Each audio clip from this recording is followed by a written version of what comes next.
تعالوا بقى أوريكوا أجمل وأطعم طريقة عدس ممكن تعملوها في حياتكوا، بجد مش هتلاقوها في أي حتة ولا حد عملها قبل كده. الطريقة دي عندنا احنا بس، وهتاكلوا ألذ وأطعم عدس ممكن تاكلوه في حياتكوا كلها.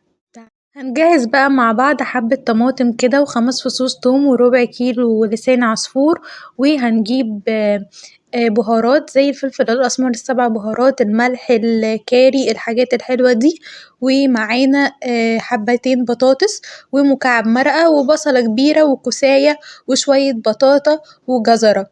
طبعا انتوا مستغربين اللسان عصفور، بس هتلاقوا هنعمل بيه حاجة خطيرة جدا. وهنجيب ربع أو نص كيلو عدس على حسب استهلاكنا.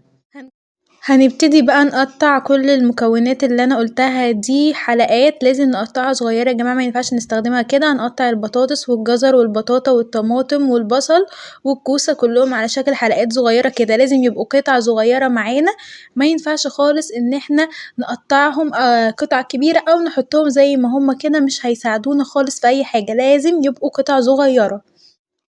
في حلتنا بقى زي ما احنا شايفين كده هننزل بمعلقة سمنة كبيرة ونسيبها بقى تقدح كده برضو تسخن كده شوية. واول ما تبتدي السمنة معانا بالشكل ده ان هي تقدح كده وتسيح في الحلة، هنبتدي ان احنا ننزل بالبصل بتاعنا ونشوحه شوية صغيرة، ياخد بس تتبيلة، ما نخلوش يتشوح خالص بالشكل ده كده. وهنبتدي بقى ان احنا نقلب في البصل بالمعلقة كده علشان ياخد تتبيلة السمنة. لازم اول حاجة ننزل بيها البصل لازم ياخد تتبيلة لوحده قبل اي حاجة، لازم هو اللي يتبل مع السمنة.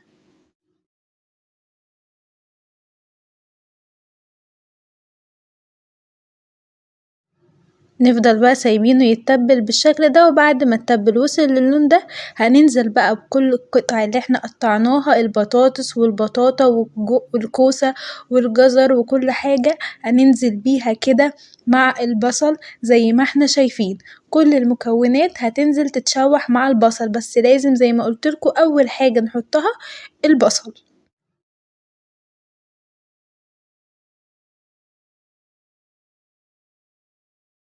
زي ما انتوا شايفين كده نزلت بكل المكونات على البصل، وهبتدي اشوحهم هما كمان مع البصل والسمنة.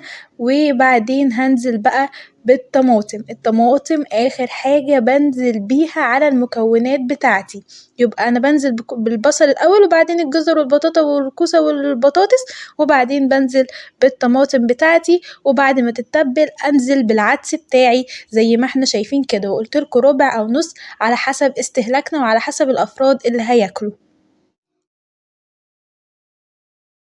هنبتدي بقى ان احنا نشوح كل المكونات دي ومعاهم العدس كده، بعد ما حطيناه يتشوح هو كمان وياخد التتبيلة بتاعتهم كده، وياخد هو كمان الطعم بتاعهم زي ما احنا شايفين كده.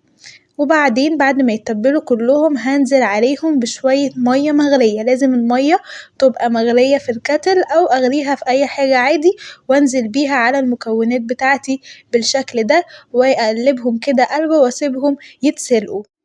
لازم يا جماعة اسيب كل المكونات دي تتسلق وتطرى خالص، كل ما كانت طرية اكتر كل ما هتديني طعم احلى وقوام احلى. لازم اسيبها تطرى خالص. شايفين اهو ابتدى يغلى والمكونات اللي جوه المية تتسلق بشكل كويس زي ما احنا شايفين كده. وبعد ما كلهم اتسلقوا هاخدهم كده واضربهم ضربة حلوة في الخلاط. لازم برضو نديهم مدة كبيرة في الخلاط، ما اضربش كده ضربة وخلاص، لا اضربهم كده واخلي كل حاجة تفك في الخلاط. على جنب بقى هكون بحمر لسان عصفور اللي انا قولتلكوا عليه في الاول زي ما انتوا شايفين، ومجهزة بقدونس وبصلتين وطبق فيه مشروم كده، جبت شوية مشروم وحطيتهم في طبق زي ما احنا شايفين كده. ده المشروم اللي هستخدمه برضو مع العدس، وبصلتين وبقدونس زي ما احنا شايفين كده. على العدس بتاعي بقى هنزل كده باللسان عصفور اللي انا عملته بالشكل ده، وبعدين هنزل بالمشروم والبصل برضو اللي انا مجهزاه، وهنزل بيهم على العدس وابتدي اقلب جامد في العدس. بجد يا جماعة طريقة جديدة جدا للعدس وهتاكلوا أطعم وأحلى شوربة عدس ممكن تعملوها في حياتكم كلها، خطيرة خطيرة خطيرة لازم تجربوها. والمشروم واللسان عصفور ادوا طعم رهيب، كان أول مرة في حياتي آكل شوربة عدس بالطعامة واللذاذة دي، لازم تجربوها كلكم.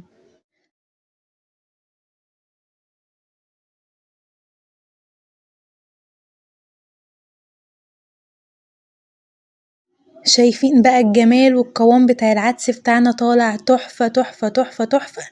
آخر بقى خطوة هعملها إن أنا هبتدي كده آخد شوية من العدس بتاعي وهنزل بيهم في الطاجن زي ما احنا شايفين كده بالشكل ده، أغرف طاجن كده وعلى حسب اللي هياكله ممكن كذا طاجن، ممكن طاجن كبير يكفي مثلا اتنين على حسب ما انتوا عايزين. وابتدي ان انا كده اغلف الطاجن بتاعي بورق فويل عشان طبعا هدخله الفرن، الفرن برضو هيديه طعم تاني خالص خالص خالص. وطبعا مفيش حد اصلا بيدخل العدس في الفرن، انا مش عارفة بس ممكن يبقى فيه. بس بجد هتطلعوه بقى من الفرن وترشوا بقى شوية البقدونس بتاعكم كده وتقلية والعيش بقى، وشوفوا بقى أجمل وأحلى شوربة عدس ممكن تاكلوها في حياتكم. وهستنى رأيكم في الكومنتات وما تنسوش اللايك والسبسكرايب. باي باي.